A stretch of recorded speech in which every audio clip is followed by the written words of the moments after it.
Hello दोस्तों, कैसे हैं आप सब। आशा करते हैं आप सब अच्छी ही होंगे। विगत क्लास में हमने वर्ग 8 की पार्ट 1 की कोशिका पाठ का एमसीक्यू यानी ऑब्जेक्टिव क्वेश्चन सही या गलत कथन अति लघु उत्तरीय प्रश्न का अध्ययन किया था। आज हम इसी पाठ यानी कोशिका सेल पाठ का लघु उत्तरीय प्रश्न और दीर्घ उत्तरीय प्रश्नोत्तर का अध्ययन करेंगे। हमारा आज का पहला प्रश्न है, कोशिकाओं के 3 प्रमुख घटकों के नाम लिखिए। पहला प्रश्न क्या है? कोशिकाओं की 3 प्रमुख घटकों के नाम लिखिए। कोशिकाओं के 3 प्रमुख घटक हैं कोशिका झिल्ली, कोशिका द्रव्य, केंद्रक। हमारा उत्तर होगा कोशिकाओं के 3 प्रमुख घटक निम्नलिखित है। पहला है कोशिका झिल्ली, दूसरा है कोशिका द्रव्य एवं तीसरा है केंद्रक। हमारा आज का दूसरा प्रश्न है, लघु उत्तरीय दूसरा प्रश्न, रॉबर्ट हुक ने कॉर्क की पतली परत में क्या देखा और उसका उन्होंने क्या नाम दिया। प्रश्न क्या है?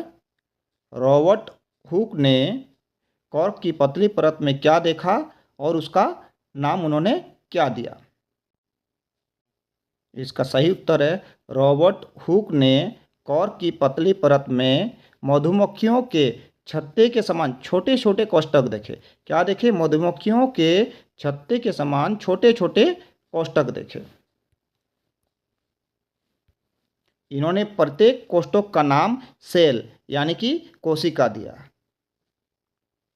आज का तीसरा प्रश्न है, कोशिका भित्ति पौधे में ही क्यों पाई जाती है। क्या प्रश्न है? तीसरा प्रश्न, कोशिका भित्ति पौधे में ही क्यों पाई जाती है। उत्तर होगा तीसरा का, पौधे चल नहीं सकते। हम सभी जानते हैं पौधे चल नहीं सकते हैं, इसलिए ताप में परिवर्तन, तीव्र गति से चलने वाले वायुमंडलीय नमी आदि विभिन्न परिवर्तनों से सुरक्षा के लिए ही पौधे की कोशिका झिल्ली के बाहर मोटी परत कोशिका भित्ति होती है। लघु उत्तरीय प्रश्न का चौथा प्रश्न है, पादप एवं जंतु में किस प्रकार की रिक्तिका पाई जाती है। पादप एवं जंतु में किस प्रकार की रिक्तिका पाई जाती है, आज का चौथा नंबर का प्रश्न है। उत्तर है, चौथा का उत्तर है, पादपों में रिक्तिका बड़ी बड़ी एवं संख्या में कम होती है। जंतुओं में यह अनुपस्थित या छोटी छोटी होती है।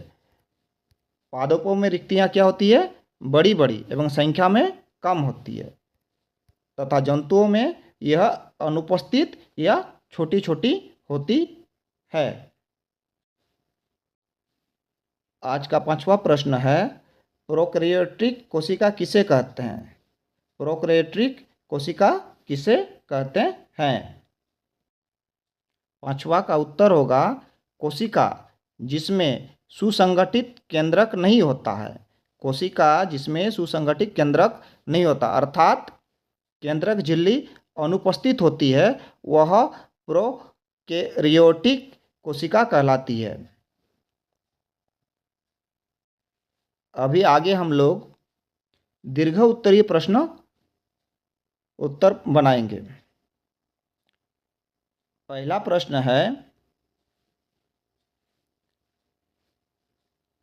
कोशिका द्रव्य क्या है। कोशिका द्रव्यों में पाए जाने वाले अंगों के नाम और उनके प्रमुख कार्य को लिखिए। प्रश्न क्या है? कोशिका द्रव्य क्या है। कोशिका द्रव्य में पाए जाने वाले अंगों के नाम और उनके प्रमुख कार्य को लिखिए। उत्तर होगा, कोशिका झिल्ली में केंद्रक के बीच का भाग। कोशिका द्रव्यों में माइटोकॉन्ड्रिया, गोलिकाइज, राइबोसोम, हरित लेवक, राजधानी इत्यादि होते हैं। क्या होते हैं? कोशिका झिल्ली में केंद्रक के बीच का भाग, कोशिका द्रव्य में माइटोकॉन्ड्रिया, गोलिकाई, राइबोसोम, हरित लेवक, राजधानी आदि होते हैं। कोशिका द्रव्य में पाए जाने वाले अंगों के कार्य। कोशिका द्रव्य में पाए जाने वाले अंगों के कार्य। पहला माइटोकॉन्ड्रिया, यह कोशिका को ऊर्जा गृह यानी कि उनका पावर हाउस होता है। कोशिका का पावर हाउस क्या होता है? माइटोकॉन्ड्रिया। कोशिकीय शोषण के रूप में कार्य करती है।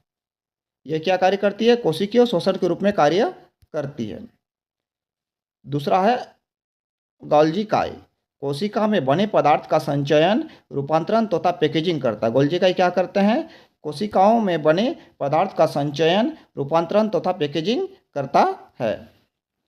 तीसरा, राइबोसोम प्रोटीन का संश्लेषण करता है। प्रोटीन का संश्लेषण कौन करता है? राइबोसोम करता है।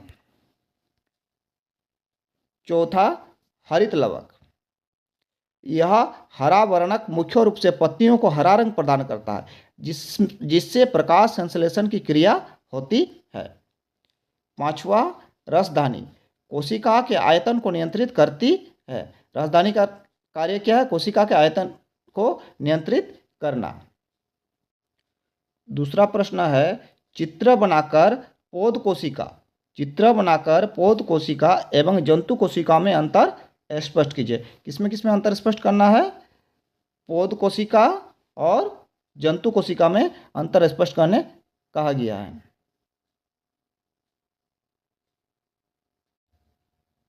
यहाँ पर जो हमारा उत्तर है दूसरा का, पौधे एवं जंतु कोशिका का तुलना चित्र बना करके एवं विभिन्न अवयवों को दर्शाते हुए किया गया है। जैसे ये पहला हमारा है पौध कोशिका का, पहला है प्लाज्मा झिल्ली। क्या है? प्लाज्मा झिल्ली।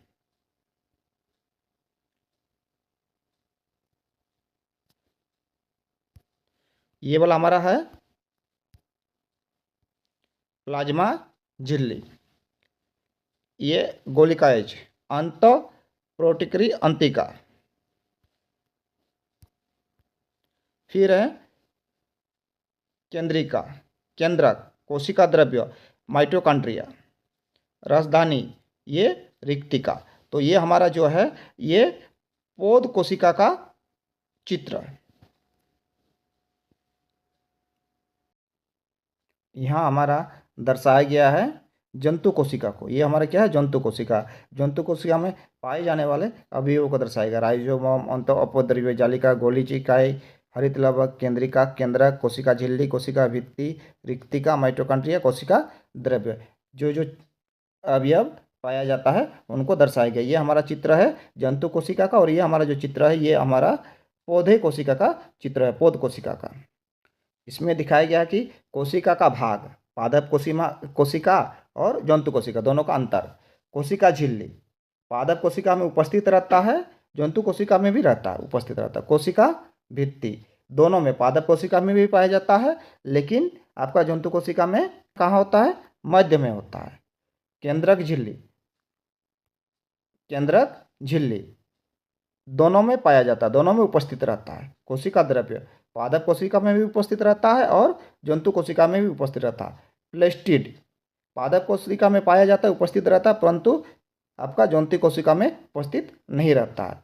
रिक्तिकाएं उपस्थित, स्पष्ट एवं बड़ी होती है। हमने पढ़ा है कि पौध कोशिका में क्या होता है? पाया जाता है और वह स्पष्ट एवं बड़ी होती है, परंतु प्राय जंतु कोशिका में यह अनुपस्थित होता है या फिर बहुत छोटी होती है। क्या होती है? या तो अनुपस्थित रहती है या फिर बहुत छोटी रहती है। तीसरा प्रश्न है, कोशिका द्रव्य एवं केंद्रक द्रव्य में अंतर लिखिए। कोशिका द्रव्य एवं केंद्रक द्रव्य में अंतर लिखिए। यह दोनों द्रव्य को संयुक्त रूप से क्या कहा जाता है? हमारा तीसरा प्रश्न है, कोशिका द्रव्य एवं केंद्रक द्रव्य में अंतर लिखिए। यह दोनों द्रव्य को संयुक्त रूप से क्या कहा जाता है? इसके बारे में हम लोग को उत्तर लिखना है। उत्तर है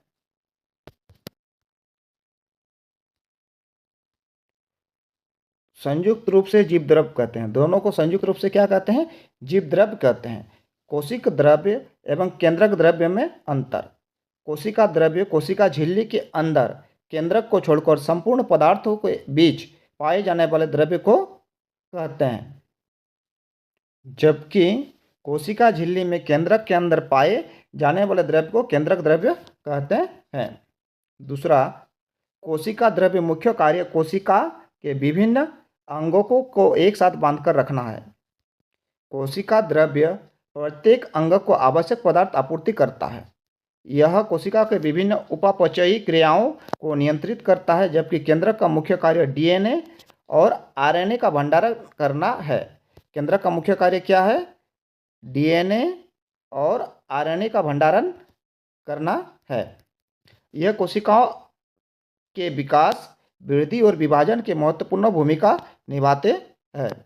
लोगों को यह पाठ अच्छी लग रही है, पढ़ाई अच्छी लग रही है, तो प्लीज़ सेशन को लाइक कीजिए और चैनल को सब्सक्राइब कीजिए, ताकि मेरा मनोबल बढ़े और मैं इस तरह का कंटेंट बनाते रहूं।